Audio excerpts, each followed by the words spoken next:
Oh, you were too gentle with him. Milo, are you suggesting for 1 second that I do not work as hard as my male colleagues? I take more time off than my male colleagues. Well, I think, and I am not in any way as committed as my male colleagues. I think, and I mean this in the nicest and most complimentary way possible, you're probably atypical in most respects as a sort of workaholic of either gender.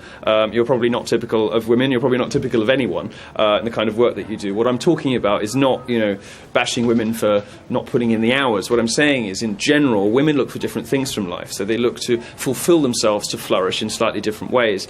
And of course, if you take if you look at the end statistics about pay, they're going to reflect that. That's not necessarily a problem. Now, when people lose the economic argument, they always switch to the social argument, as your other guest just did. And unfortunately, the problem is that a lot of this is underpinned by this sort of constant victimhood complex that women are encouraged to buy into. They're given this victimhood script about, whether it's rape culture on campus or pay under the male average. And most of it's based on ridiculous sort of social science studies that don't stand up to the most basic scrutiny. Most of it simply isn't true. And I think the majority of women don't want to be patronised, don't want to be given special privileges, don't want to be given special dispensation. They want to go out to the workplace, be paid what they're worth.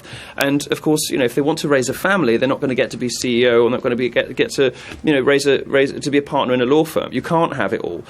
You can't do all of these things. And what really sort of frustrates me, and I think frustrates a lot of ordinary women who, find these sorts of debates a bit dull and a bit mystifying, is that there's some sort of somehow implication always behind the scenes that being, that motherhood is a bad thing, and that it's a bad thing for a woman to aspire to raise a family and to be a mother. Actually, it's sort of one of the most extraordinary things that anybody can accomplish and anybody can do. But there's this sort of assumption that, if you do that, then we've got to make sort of special dispensation when you go back to work and pay you more and give you all these benefits and whatever, rather than celebrating the unique things that women can do in society that men can't.